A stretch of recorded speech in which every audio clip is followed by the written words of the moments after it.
Now, ladies and gentlemen, here's Jessie T. But we got a beautiful lady who's just written a beautiful book. She's an actress. She's done a lot of stuff. We're going to get and talking about her. Roberta Bassin. Ooh, I like how you say that. In this corner, it's dressed in yellow and black with a winning record of 14-6 and 6 KOs. It's Roberta Bassin. Oh. I feel like now we have our own late night talk show. We do. We're ready to go. We are ready for Freddie. That's right. But I've never been able to find Freddie. That statement was a big part of my life all the time. Was it really? How did I know that? I must be telepathic. I don't know how that could possibly be. Yeah, it's ready for Freddie, but never ready to get steady. Ooh. No, I have my wonderful Aunt Lillian used to say that all the time. I've heard that since I was a little girl. Have you heard this one, Fair to Midland? Yes. That's from the Midwest. Fair to Midland. Remember that one, Lee? Everybody said that. They were from Chicago. Oh, I'm from Chicago. Oh, you're from Chicago? Chicago. Oh, yeah. Well, I was born here, so maybe I didn't get all of it. As we were talking, you have that California monotone. I do have the accent of the Midwest. There is in there. Yeah, just a little bit. We do like your accent, though. And we do say that you're dressed very beautiful today. Thank you look terrific in your yellow summery dress and your black. Well, it's actually brown, but it comes on the camera as black. I don't know how that. I didn't want to correct you, but I let you go. Look, correct me anytime. You know, I've been corrected by everybody in this world. It seems like everybody wants to correct me. Well, I like you in your vest and your very sexy shirt. Oh, my goodness. Really cute. You want to go out on a date? Oh, well, I don't know if my husband would be too thrilled about that. Well, bring him along. Oh, okay, that's good. He can pay. What are you talking about? I'll make you a deal. You can't refuse. Okay. What's wrong with you? Okay, so we got Roberta. Oh, I love when I do too. Roberta. I like the European sound.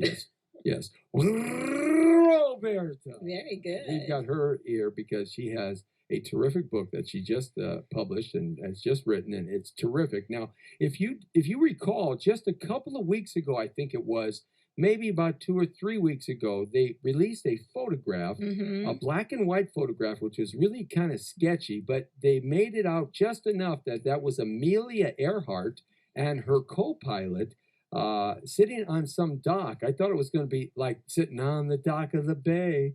You know, right? And I have it right here for your viewers. Okay, and there's the picture. So let me grab that picture. I also have it from the actual book. So there's the picture right there, guys. You can kind of see her. See, she's back over in here.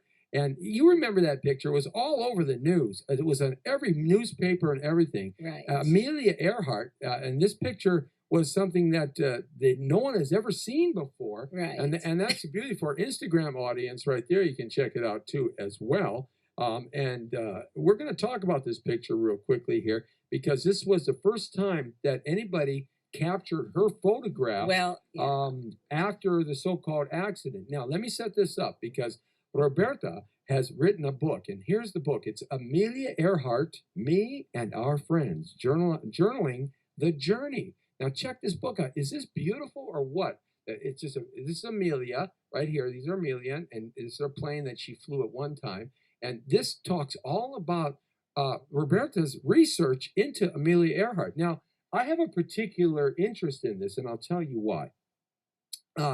My mother was a pilot. Really? Yeah, she was a private pilot. And my father flew off the Lexington in the Korean War.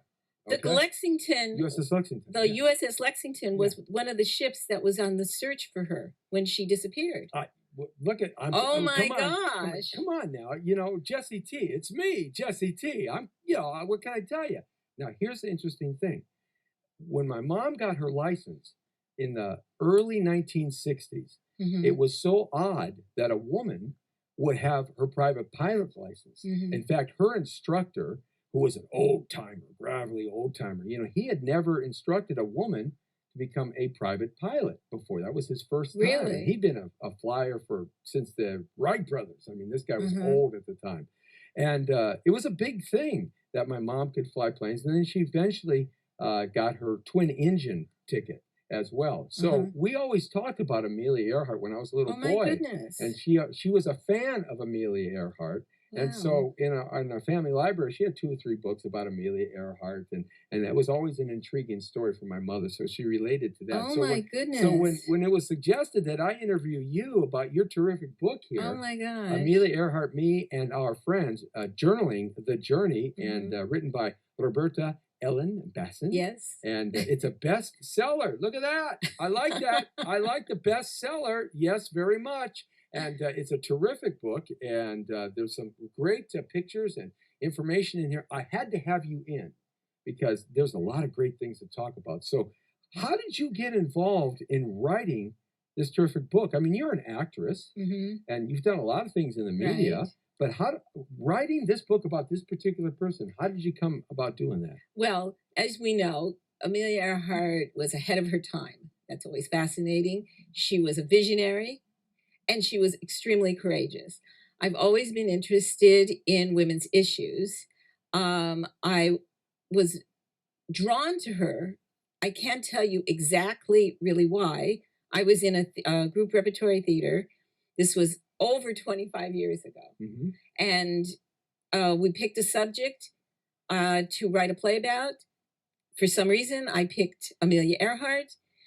And who would believe that I would still be researching Amelia Earhart? It has taken me on this enormous journey that I am just shocked about.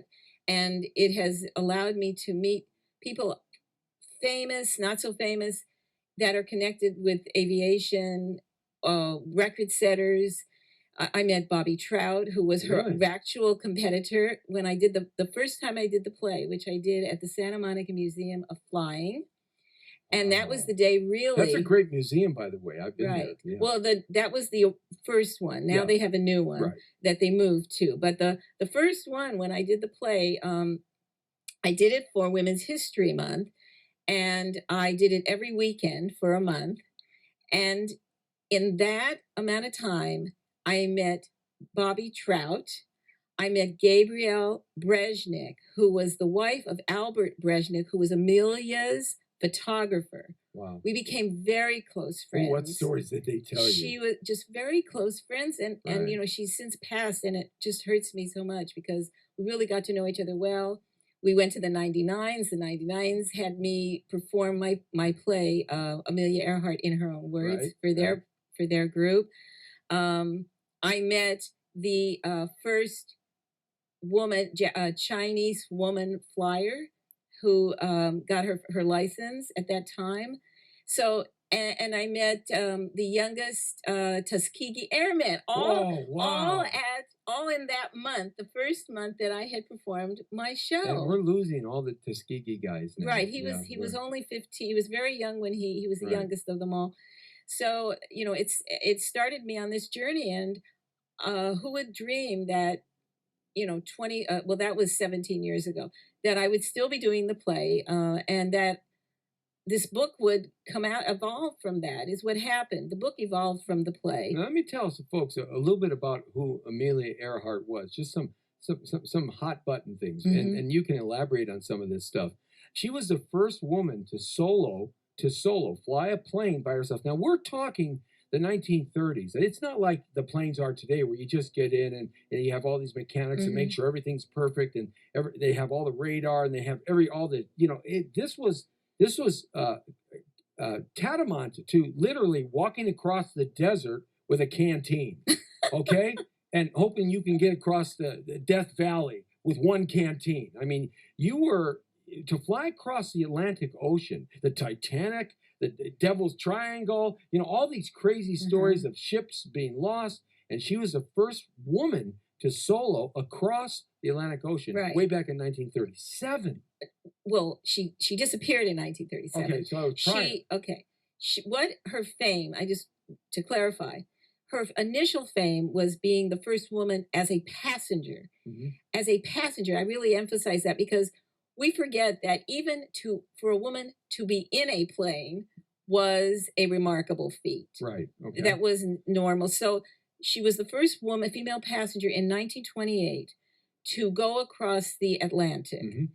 But as you know, as she said, she she didn't feel her fame was worthy. She didn't feel worthwhile until she finally flied solo in 1932. 32. In okay. 1932, Even earlier. 1932, 1928, she was a passenger. 1932 is when she flew by herself solo across the Atlantic. That's amazing. So that was, that was when her fame just was, just increased constantly. And we're not talking about flying jets. We're talking about flying a single engine propelled plane. Right. I mean, that must have.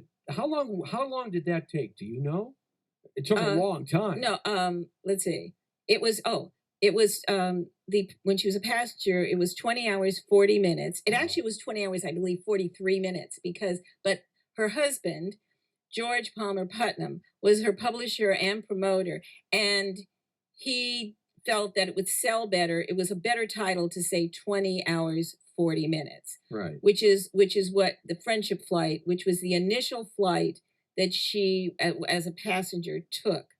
Her solo Atlantic flight took, I believe, 15 hours and probably a few extra minutes. Right. And that was by herself. Mm-hmm. The passenger, when she was a passenger, you had a crew. You had Wilmer Stoltz, who was the pilot, mm-hmm. and then you had Lou. The other gentleman, Lewis Gordon, who was the navigator, I believe, and so the three of them were on that trip, and that was the initial part of it. And this was all before America got into World War II, but Europe was already starting to have some problems. This is in the 30s. 1928 was when her initial flying, right. But and in the 30s, Lindbergh was 27. When she flew in 1932, right. But she was also setting records and flying from 1928 when her fame exploded as a passenger. She really didn't dream that she would be famous. She had no idea. I don't know if your listeners might know, but she was a social worker. She was a multifaceted woman. Who she is really gets lost in the excitement about her flying career. Her flying career was very, very short. It was only 9 years from the time, her known flying career. Right. She was a weekend pilot. She learned to fly when she was 23. When she was 23, she took a 5-minute ride in an airplane that her father paid, I believe, $5 for. And she, she thought, this is interesting. And that night she went home and had dinner with her family. And she very calmly said, I think I'd like to fly. Well, inwardly, she thought, I would die if I don't. And so this from was that a progressive woman for her timeline. She just got an idea about doing things, and she did them. Exactly. And that's that's really the main focus of my book. The idea that what you should do, you should follow your passions, follow your dreams. I don't feel that a person can be fulfilled, that they can be happy in life if they don't go after the thing that they desire most, that they just, if they are lucky even enough to discover their passion. One of the things I always think about with children is that they have to be exposed to a lot of different aspects, a lot of different interests in science, in the social sciences, in math, in the arts, because you really don't know what your passion is unless you actually get a taste of it. And in one of my chapters that's entitled Passion Organic, because I would say that Amelia Earhart didn't sit down and say, let me see what I want to do with my life. Let me see what I'm terribly passionate about. She took this little airplane ride and for 5 minutes landed. She didn't fly it, of course, and knew that she had to fly. And that's what she wanted to do. And so she paid for her own lessons. Now, did she get a lot of flack by people because she wanted to fly and she wanted to learn that and she wanted to be, and she was this type of really strong and powerful, outgoing woman? I don't think she really did. I don't know how many people know this, but she was taught to fly by another woman, Netta Snook, Oh, who, really? yes, and there were a lot of women. There were women flying. The first woman that flew across the English Channel was Harriet Quimby Yes, I know that in name. 1911. Yeah. And women were flying. You just don't know about them per se, because in Amelia's case, she happened to be connected because of the friendship flight, which was a 1928 flight, with George Palmer Putnam, the most successful publisher and promoter of that period of the 20s and 30s. And what's fascinating, people probably, I don't know what your audience's knowledge is. It's always interesting to me, is that my audience doesn't know anything. I'm sure there are plenty of people. I got 5 viewers and 5 listeners. No. What do they know? They know how to go get a burrito and a steak. Oh, I'm sure there's a lot of people out there. Hi, people out there. I think I just pissed off everybody. No. And I'd like to know any questions you have or any information that you can give me as audience members. I love hearing your stories too. You can always contact me at robertabassin.com, which is my website, or on Facebook, or on Twitter. My handle is at Roberta Bassin. Because what isn't usually known is that George Palmer Putnam wanted to find a woman to be the first passenger to fly across the Atlantic. So he was looking for the right lady. Right. And she fit the bill. She was a pretty good looking lady. She was perfect. Yeah. She was interviewed. See, so he had the book in mind first. It wasn't that she flew across and then he came up with the book. The idea was that he had been the publisher for Lindbergh. That book was his most successful book. Yeah. So Charles Lindbergh. Yeah, Charles Lindbergh, who flew in 1927, Right. the first man to solo across the Atlantic. And of course, the Lindbergh event that took place of the crime in his family. And the child. the kidnapping of his child, which was that was later. His two famous things that Right, everybody remembers. exactly. Right. And so when she was actually working as a social worker in Boston, she received a telephone call, which she did not want to take. She thought it was a hoax. That's funny. And the phone call on the other end, they said, we would like to interview you to be a passenger. I don't know if they told her exactly, but they wanted to interview her. And so George Palmer Putnam and some other individuals interviewed her. And she wanted to do this flight. She didn't get paid.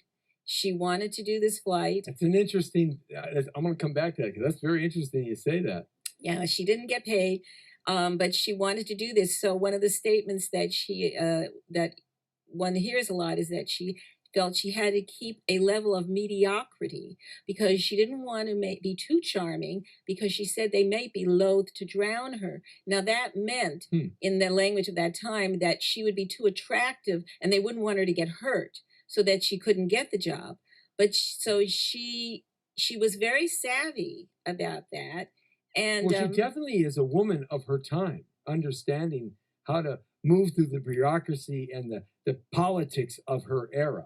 That's for sure. It's interesting that you say she didn't get paid for that. And it's also interesting that you say she got this phone call and for this off-the-cuff interview, and she thought it was a fake call, prank call, or whatever.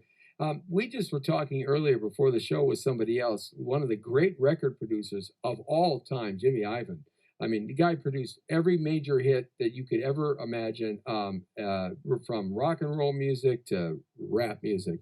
And his first job, a family member of him said, hey, at this recording studio down in town, they're looking for somebody to sweep floors and clean up. Why don't you go get a job? And he just went down to this, and he was sweeping floors and clean up. And now he's worth, $1 billion.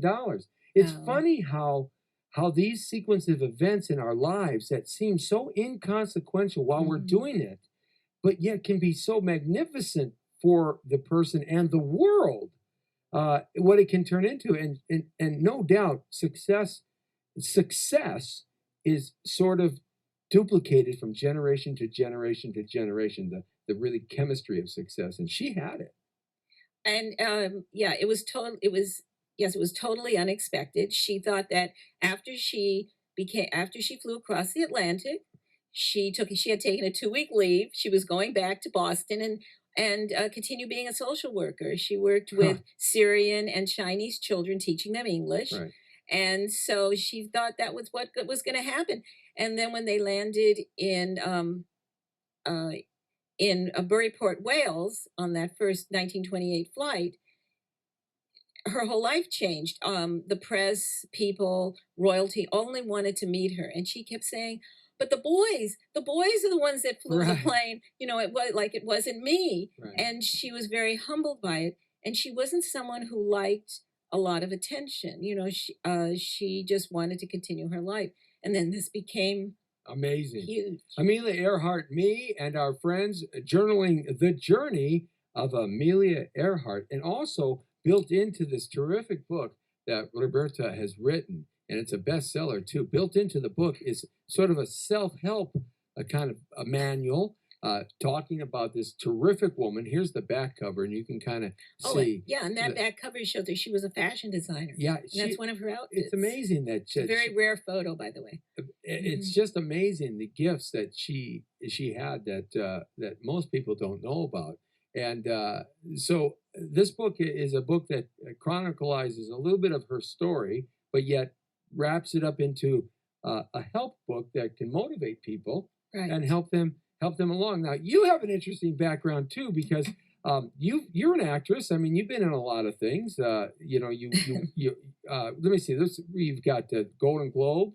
You were Emmy and Golden Globe winning movie. You were in Indictment. Yeah, right? Indictment. That's a very famous. Yeah, changed everything for the people. Barfly. You were in Barfly. With Mickey Rourke, and Mickey. In fact, Barbet and I just Barbet and Frank Stallone and I and some of the members of the cast. Frank's a good guy. Had a sort of a mini reunion because it was shown in L.A.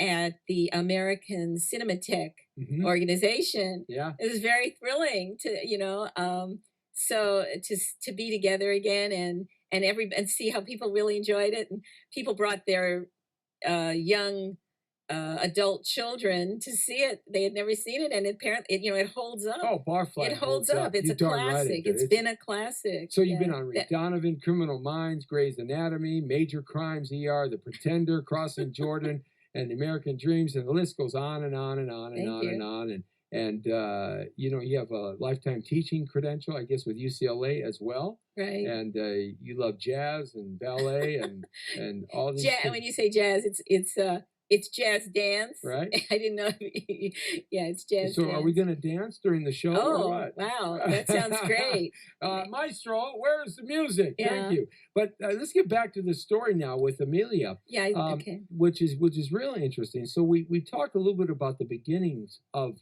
this flying career and kind of who she was. And now she becomes an instant superstar of her time. Beyond superstar. Yeah. Beyond anything that... Gore Vidal, his father, Jean Vidal, was very close with Amelia Earhart. Right. But Gore Vidal said it was like nothing you ever saw. And Gore Vidal said, I had walked with Eleanor Roosevelt, I had been with famous people, but nobody commanded the crowds that Amelia did. It was beyond superstar. And it is interesting that you say that, because when we think of superstars today, of course, we try to link that to the superstars of the past. Today's superstars, like maybe, Gosling, Robert Downey Jr., Meryl Streep, all these, Quincy Jones, all these great artists and just artistic people, they don't even come close to yesteryear's superstar like Amelia Earhart. I mean, she captured the world, and there was no technology. There was no internet computers. No, but TV. there were. They had just started the newsreels in the movie theaters. That's right. And so that had a lot to do with her fame, because people didn't travel like they do now. Aviation really changed how we live, And she saw that. She said flying will become as commonplace as train travel at that time. But so the newsreel brought the audiences to places they had never been, and they see this woman that looks like them, comes from the Midwest, talks like them, but she's with royalty. She's in all kinds of amazingly exotic places. And so, you know, the times, you know, everything fit together. Women were fighting for women's rights already. And women's she was suffrage, right. And she was a representative for that. And she was well publicized because of her husband. So the combination, her appearance, she had a mystique about her. You know, I always equate her. Well, I love her in the leather. Oh yeah, that's her, and then that's me next to the plane. Wait a minute, I thought that were both you guys here. No, I'm the yellow's me. I think you're Amelia Earhart. That's it. Well, you're Amelia. Wait a minute, let me see this here. Wait, I think you're Amelia. Wait a second here. How did you hold your age so well? You'd be at least 110. Oh, more than that. Yeah. She was born in 1897. Oh, yeah. She would have been more than 100, 120, 117, 120. Right. You look good for 120. I know. I figured that, you know. But darling, she's holding my friend, you got to put the leather on, okay? Well, I actually, in my one-woman show, I do wear the leather. Really? You do a one-woman show? Yeah, that's what the book came out of. Wow, isn't that? Because the book, the show I've been doing for 17 years, I've done it, I'm hired all over for, you know, different corporations, universities, playhouses. And I wasn't going to write a book. And people kept saying, are you going to write a book? And I said, no, there are plenty of books. You don't need another book. And then, well, it took a long time to write it, but I start writing for myself. I wasn't writing a book for other people. I found that because I knew Amelia so well, I knew her statements. She was always in my head from doing the book. That I started to find that when I had a difficult situation or a unique happening or just your everyday occurrences, her statements would float into my head. And I just start journaling it for myself about like, oh, this statement really applies to my situation today, or how can I navigate this course today, or I feel overwhelmed. Oh, I remember her saying something about, or going for your passion, or following through. And so I start journaling this for myself. Right. And then one day I had this light bulb effect and I realized, you had a VA moment. I had a VA moment. That's right. I did. And I thought, you know what? If this is so helpful to me, then maybe it would be helpful and interesting to other, somebody else. And so I decided to put all the journaling together and then interspersed it with what I call Dear Reader pages with questions for the reader so that, do you have a passion? Is there something in your life you're missing?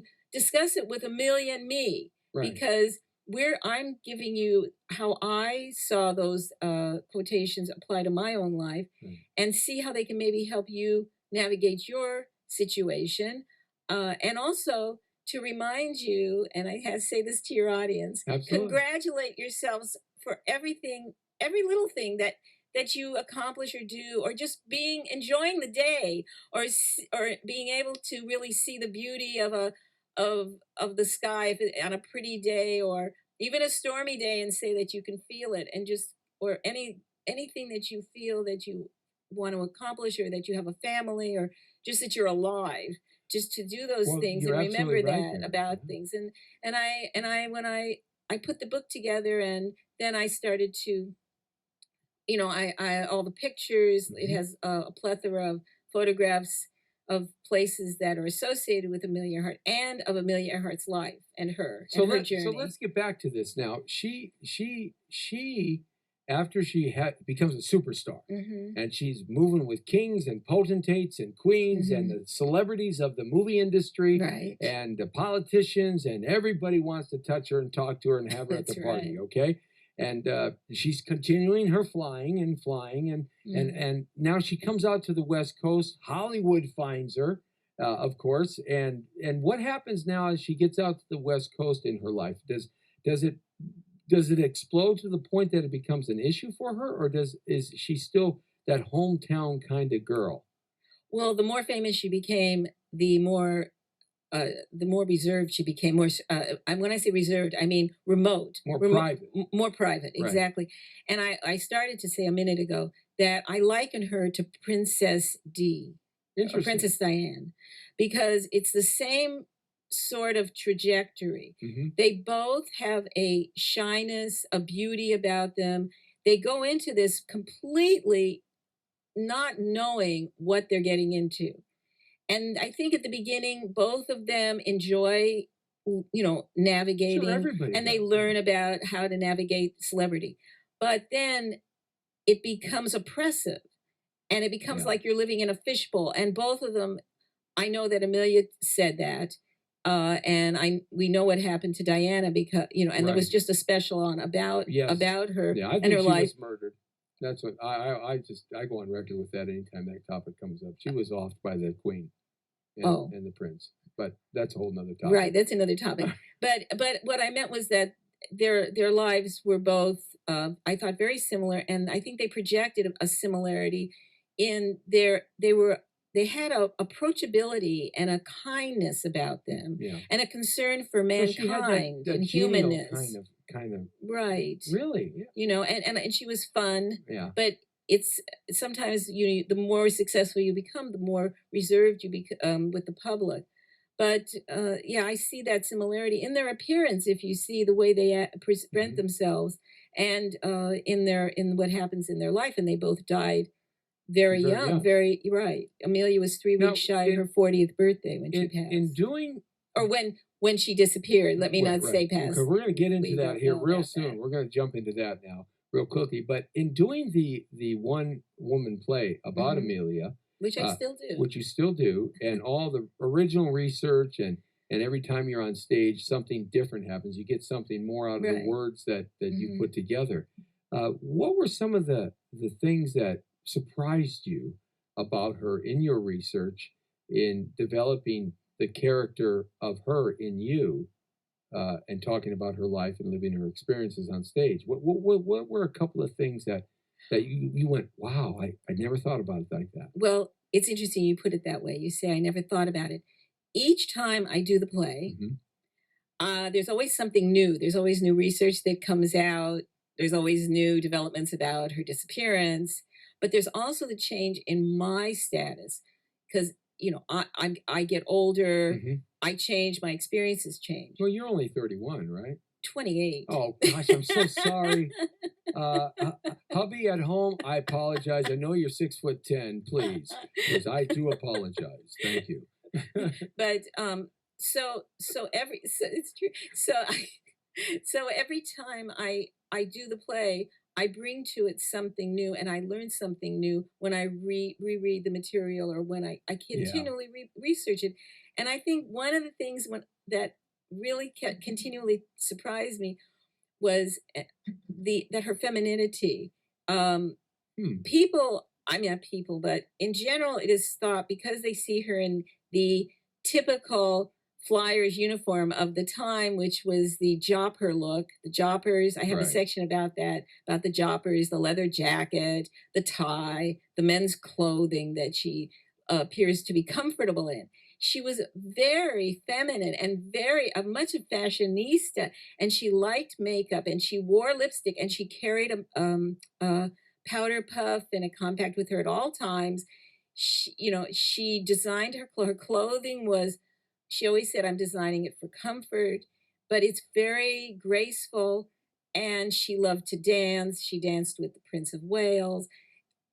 Her femininity and her interest in a lot of different topics, usually, as I said previously, gets lost. And the more you get to know her, when I say get to know her, that's why I enjoyed putting the book together, because I really felt that I did know her. And I think what really cinched that for me was I had been doing the play for many years, and I was asked to present it at a breakfast for her stepson, George Palmer Putnam Jr.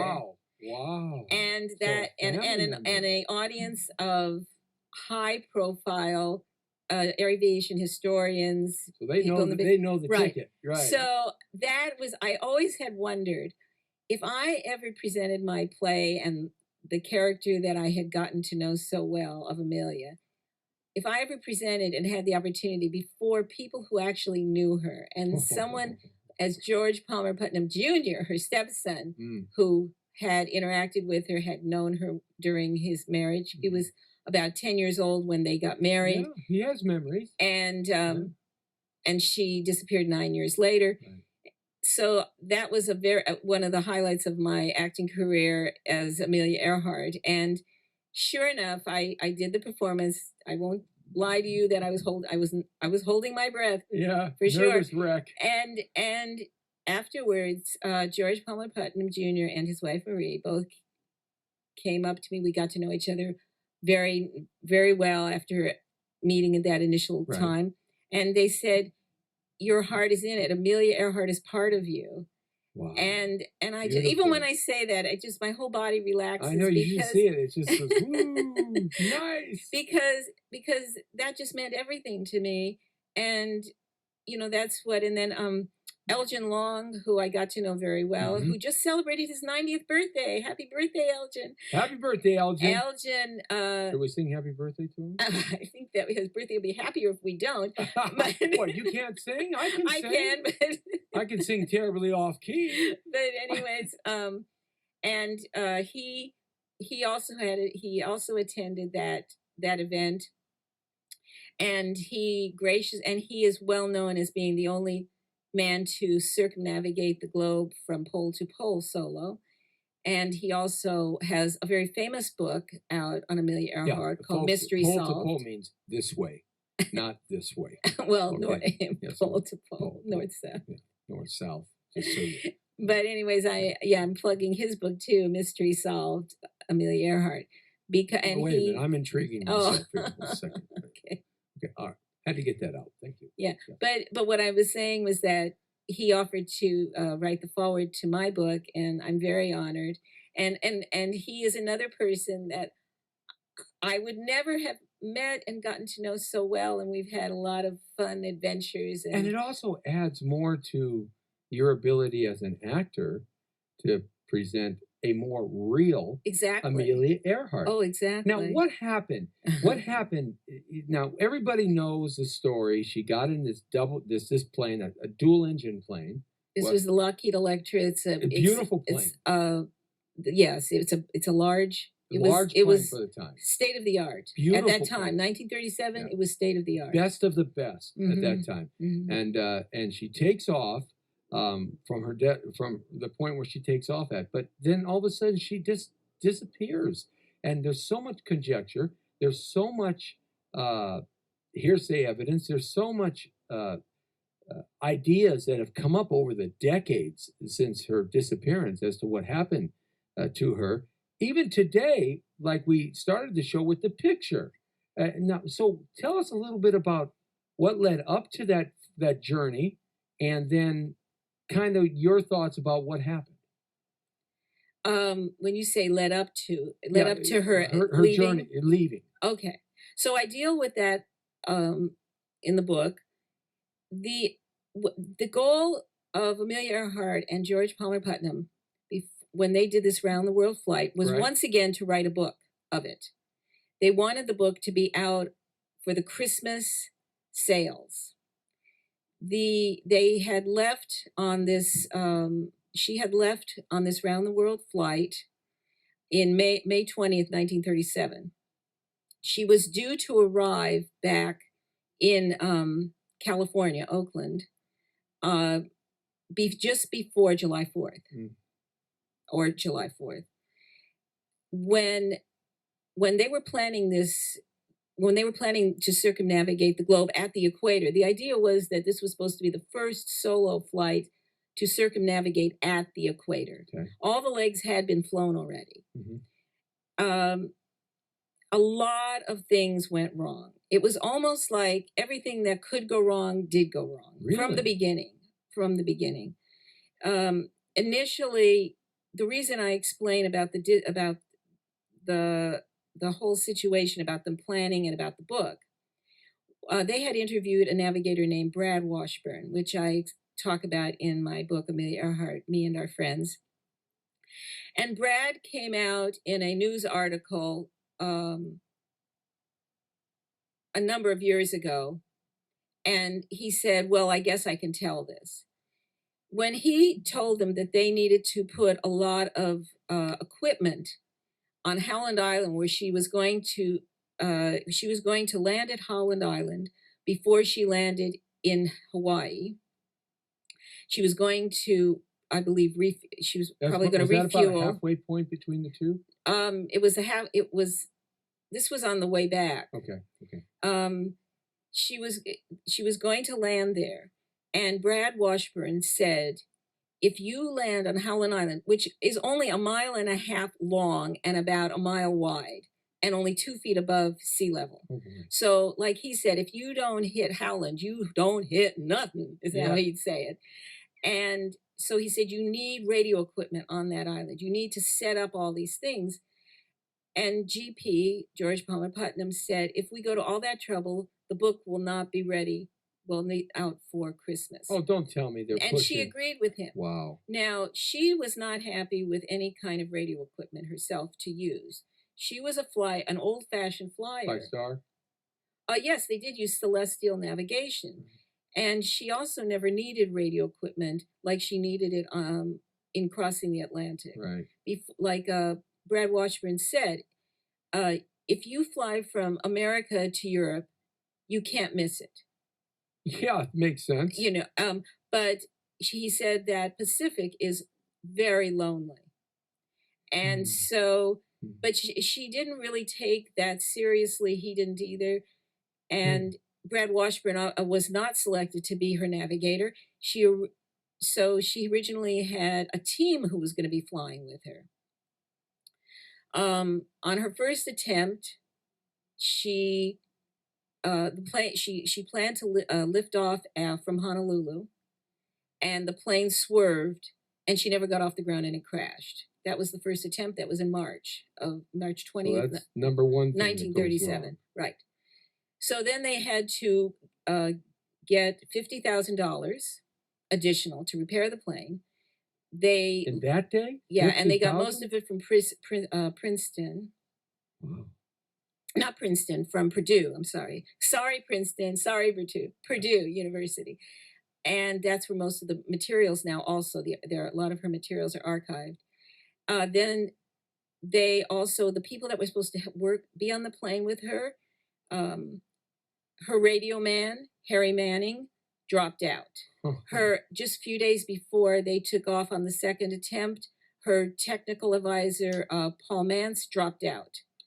So you now had only her navigator, Fred Noonan. Was there any reason that was given that these two individuals well, the general speculation is that her technical advisor and George Palmer Putnam had an argument. Okay. That's the other one. The other speculation was that Harry Manning, who was her radio man and a navigator, the best in the business, which she needed desperately. Rumor, I believe, is that he was losing confidence in her. Okay. And then there was speculation that she was not physically or mentally up to this task. She was promoting 32 different. She was just like today. She was promoting 32 different different products. Right. And so she was stretched out pretty thin. Yeah, she was redesigning her home in California, Toluca Lake. Yeah, I know the Amelia Earhart. Right, yeah, the house, right, Toluca Lake. You can drive past it. I sold a house two blocks away from there about 15 years ago. Oh, there you go. I know it well. So anyways, you had all these elements. So there's some stories about ghosts in that house too. Oh, the ghosts of maybe Amelia I'll finally Earhart. get to meet her. Oh, but we don't know where she is. No. We can't say that. Right. Okay. So quickly, I know because time is going by. So when they went off on their second attempt, because it was 2 months later, they had to reverse the flight. So before, the flight was 27,000 miles up around the equator. Now it was 29,000 miles in the opposite direction. So they had to go the They had longer to go way the from longer. the beginning. They had to start out the Oh, opposite way. oh, It had different weather. All these yeah, things. yeah. Now, when she landed at Ley, New Guinea, which was, she had two more. She had, from there, she was supposed to go to Ley, New Guinea, to Howland Island. From Right. Howland Island, she was supposed to go to Hawaii, Right. and then from Hawaii to Oakland. And at that time, she was emaciated. When you see the photographs of her at that time, in your book.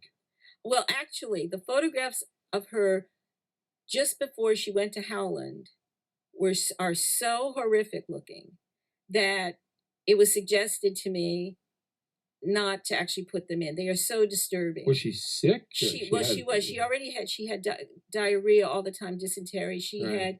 She was sleeping 5 hours a night. She looks like a skeleton. She Mhm. looks just terrible. And so she didn't. And then just before they're supposed to leave off for Howland, she says to her husband by way of the phone, Mm-hmm. that she used the word personnel problems, and that was a code word for that Noonan, her navigator, was drinking.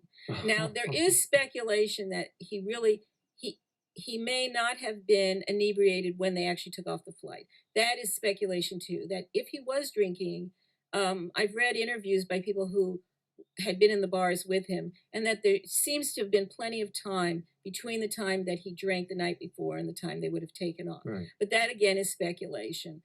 So you had all these elements. She, when her husband and her friend Jean Vidal suggested that she not continue the flight, she said, "Oh, everything will be fine." Now you have to keep in mind that she grew up her father was an alcoholic. Later, so she had life, some experience with people that drank alcohol, right? And she felt that, I'm sure, like anyone has had experience.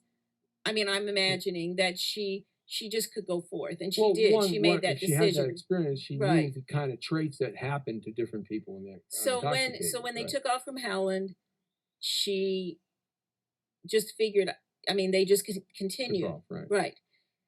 I do have the log with me, which I've included in my book, because those just give you the facts exactly what in her last few minutes. Yes, I can. So we're here with Roberta Bassin, and she wrote this great book called Amelia Earhart, Me and Our Friends, Journaling the Journey of the Great Amelia Earhart. And it's a self-help book, and it's a bestseller, and we'll tell you where to get it. But we're talking now. Amazon. Yeah, Amazon.com. We're talking right now, though, about what happened to Amelia. In the last minutes before she disappeared, there was a lot of miscoordination between her plane communication and the ship Itasca, which was supposed to radio her in. It was so here is what Itasca could hear her, but she could not hear them. Okay. At 7:42 a.m., she says, "We must be on you, but fuel is running low. Been unable to reach you by radio, are flying at altitude 1,000 feet." At 7:58 a.m., she says, "We are circling, but cannot hear you. Go ahead on 7,500 either now or on the scheduled time on the half hour." At 8:44, that is an hour later, she says, "We are on the line of position 157, 337. We'll repeat this message on 6210 LCS, listening on 6210. We are running north and south." At 8:47 a.m., the Itasca log says, "We heard you okay." That's the first time, on 3105. Itasca says, "This broadcast by voice on 3105 and key 7500. The reason I give silence at that point is that's the silence they got. She was never heard from again after that moment. Now she was they know she was within 100 miles of Howland Island, of her destination, when that statement was stated. Those are the facts. Now you can extrapolate what you think happened or where she disappeared. but that is the last words they heard from her. Now, all the research that has been done over the decades to try to find try to find the pieces of her plane or pieces of clothing or camping out stuff or survival fire pits or all this stuff that you see, yet they've never been able to come to some conclusive idea that they survived after that silence. Now, being 100 miles away from... Within 100 miles. So within that circle of 100 miles of Holland Island, we know, as she said, she was low on fuel, and that, like you said, was an hour or so before. So her fuel is going down and down. Well, her fuel should have been gone within a half hour when she first radioed. Right. She shouldn't have had any fuel. By calculation, she should have been out of fuel already for a half hour. So the math is the math, and the math doesn't lie. Right. You know the plane, and you know where they're at. Right. And the fuel that but we don't know the mark of how low she was. But that true is there in terms of what she says. But all this speculation over the years, they've never been able to find anything. And then all of a sudden, this photograph comes up just a few weeks ago. Now, talk to me about how does that happen? Well, every 2 years, and you can look at it's very easy now because you have the internet. Right. But I have all the documentation. Every 2 years, something comes out about Amelia Earhart, and a lot of times it's the same stories, just reintroduced, rehashed. And this latest report about. Well, I have this one too. I brought everything. The latest report was the documentary that came out on the History Channel. Right. Exactly. And it could have, and very simply, it happened to be that somebody, a gentleman, had seen this picture that you see, and he felt, I can even read some of the information to you. But yeah, go ahead. We've got a little time left. Oh, absolutely. And he mentioned that he was very adamant that he felt that this was Amelia Earhart. Now, when I saw that photo, I had a different opinion, but as it turned out, of course, this photo was taken 2 years before her disappearance. It is in a travel log in the Japanese library. You can go online and actually look. Here is the full book. You can even find it. It's in the Japanese National Library. And it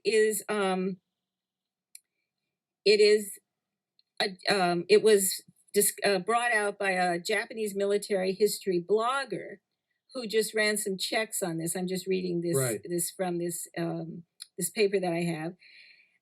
And the photo said that it was a travel book on different islands. In that area. So it's a photo. The whole photo, this whole documentary is just a big scam. Well, it's what it said was the steamship on the right of the photo is a Japanese Navy survey ship.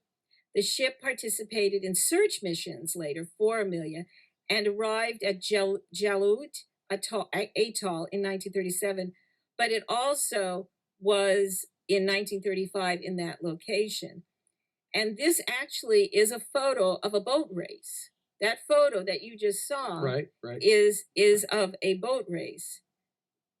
Wow. Yeah. And it was 1935. So this photo was before they say the photo was supposed to be after. Sure, because that's 2 years before she even attempted to circumnavigate the... So what happened to Amelia with all of your study and research and understanding and your interest in this? What is your opinion about what happened? Is she swimming with the fishes? Well, when I do a play or a presentation, I really open that up to the audience for conjecture, because everybody has a different theory. What is your theory? The general theory is called is the crashed and sank theory. That because I read you the log, yes, and I read your audience the log, that says that she ran out of fuel, and the plane went down. Right. Now, since it's a cold case and we don't have any tangible proof, you have various theories that abound. And you have the theory that she was captured by the Japanese, taken to Saipan, executed. You have the theory that I don't see them doing that to her. That she disappeared and that she wound up on Nikamura Island, that her plane never really did go down, that it somehow drifted 350 miles in the water south to Nikamura Island. That's a great floating plane. You know, or was somehow got over there by the current. So you have a million different things. Now, the irony is that the Japanese actually helped look for Amelia Earhart in those 2 weeks. They did. They actually, I'm just saying, I'm just giving the facts. Yeah. They actually did, and people, and that's usually a surprise that they were cooperative in that search. She also, there's still been no validation on anything that has ever been found on Nikamura Island, even though there are a lot of different things. And so it remains a cold case. And I just want to say that, leave your audience, I don't know what time you have, 1 minute. 1 minute. I leave your audience with her words that she believed in going after your passion, following your dream. To know in one's heart to want to do something is to follow that passion and believe in yourself and have fun doing it. Yeah, I want to believe that what the general idea is that her plane sank and they drowned and they died. Because by now we would have found stuff on the island. We would have found stuff somewhere in the world that would have been hers after the fact. Something would have come up in these years, almost 100 years now, of looking for this woman. So it's a shame, but she is a superstar then and a superstar now. And we appreciate you carrying on her story, because what you've done with it is you've turned it into something that is very helpful and motivating. Oh, thank you. For someone that never gave up on her passion. That's true, and I believe in that wholeheartedly. Yes, I do. Roberta Bassin, everybody, and her book, you got it right here, Amelia Earhart, me and our friends journaling the journey on the Jessie T Show, a bestseller. Yay! Yay! Great job! Look at this! Yay! What a good job! She was so nervous. He was so nice. That was so great. Look at the Jessie T Show tomorrow, 5 to 6. Round up, wound up. We're gonna lay it down, baby. Bye, everybody. We'll see you. The Brown Beauty is off duty. See ya!